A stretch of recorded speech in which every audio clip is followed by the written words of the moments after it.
dickhead. Now, Dave Donovan said if I eat this apple, I won't be this week's bloody idiot. Wait, fellas, this isn't an apple. I'm a bloody idiot anyway. Welcome back to Independent Australia's Bloody Idiot of the Week. My name's Dave Donovan, and once again, I'm your idiot host. I'm very excited to be here this week. As a long-time idiot aficionado, it's very seldom you see such an array of clowns, fools, and buffoons together, battling it out for the ultimate accolade in their specialist field, the highly competitive world of complete stupidity. So without further ado, it is my privilege to announce the finalists for this week's prestigious award of the Bloody Idiot. The first finalist this week is dough-headed toff Alexander Boris Johnson, the prime dimwit of the disunited kingdom. Now, you might remember De Pfeffel from some of his previous outstanding feats of foolishness, such as this one. I have a thing where I make models of. When I was in Mayor of London, we built a beautiful. I make buses. You make models of buses? I make models of buses. So they're going to be in Downing Street. So what I do? No, what I don't make models of buses. But what I make is, I get old, I don't know, wooden crates. Yeah. Right? And it will have a dividing thing. Yeah. And I turn it into a bus, and I put passengers. You really want to know this? You're making buses. You're making cardboard buses. That's what you do to enjoy yourself. I paint the passengers enjoying themselves. Okay, great. On the wonderful bus. De Pfeffel has been in a spot of bother lately after he tried to cancel democracy to give his fat old finger to little Johnny Foreigner in Europe, by gad. Here's a quick summary from Mike Galworthy via our jolly good friends at Twitter. I force no deal on the nation. I fought the Lord and the Lord won. I fought the Lord and the Lord won. When I put the Commons into prorogation, I fought the Lord and the Lord won. I fought the Lord and the Lord won. One got deceived and one feels so bad. I guess my race is run. You're the worst PM that we've ever had. Our next very worthy finalist is Boris's bizarre and objectionable fellow tangerine head, US President Donald Trump. Like the Pfeffel, Trump is breaking the law left, right and centre, and also looks likely to lose his job very soon. Although, probably not soon enough for most people's liking. Nevertheless, when asked this week whether he deserved a Nobel Prize, what? This is what the bloated orange piñata replied. I think I'll get a Nobel Prize for a lot of things. Mr. President, I think I'm going to get a Nobel Prize for a lot of things if they gave it out fairly, which they don't. Then multiple Nobel Prize winning Trump, facing a humiliating dismissal from being world leader, sent this tweet.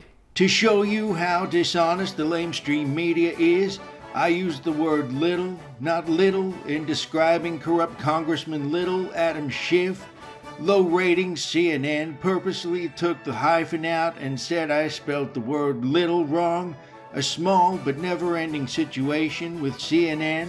Well, whew, that's telling him, Donny, but just one or two small things.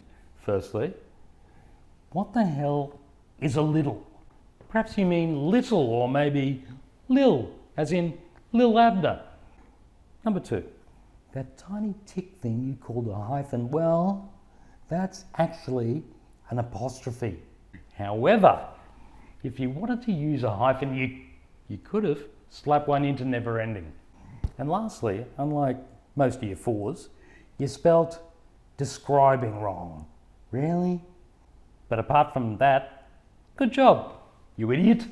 The third idiot this week is the former Deputy Prime Minister of Australia,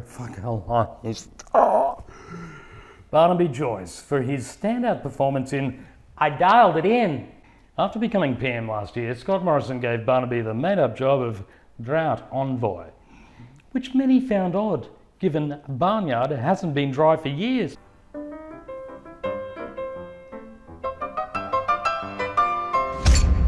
That all ended at the last election in May, so Labor asked, "Hey, Joe Boy, Where's your final report? I definitely sent them. I sent them by SMS to him and they were read. Well, fair enough. But not content to let the matter rest there, Barnaby went on to say some of his text messages were 1,500 words long. Well, land sakes, Barney. Some must have been plumb tuckered out after that much texting.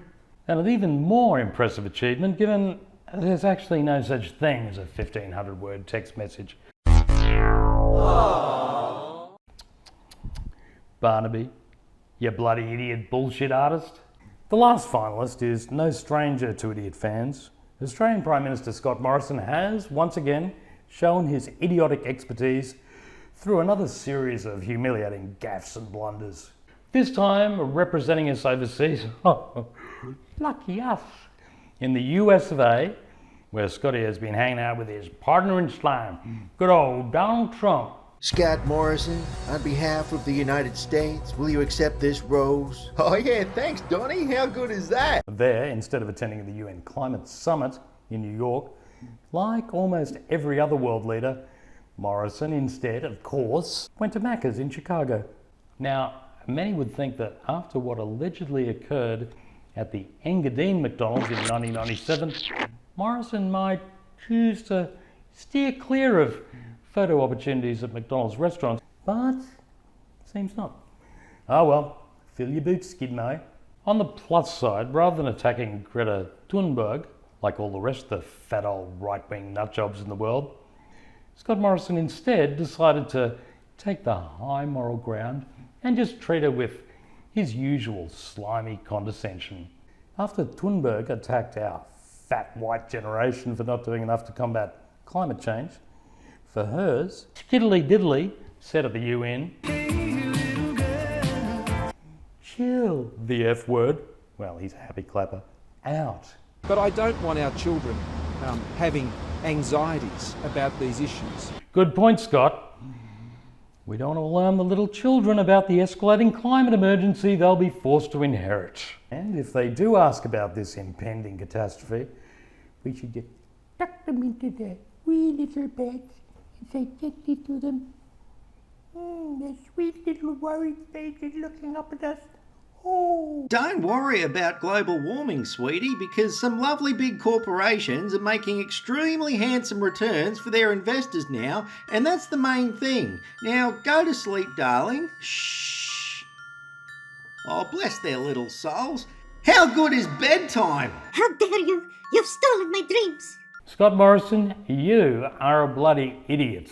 And the winner of this week's Bloody Idiot is, once again, you guessed it, Skidmo Scott Morrison.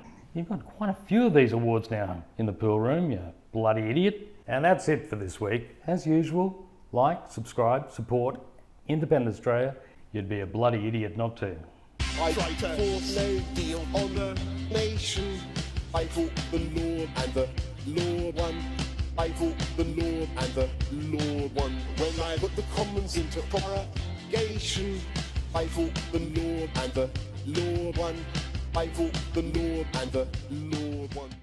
What are you doing here? The video's finished. Oh, you wanna subscribe or donate to Independent Australia? Well, you can do that here. This is how you subscribe. And if you want to donate, then, the more zeros the better. This is the way you do that. Catch you later.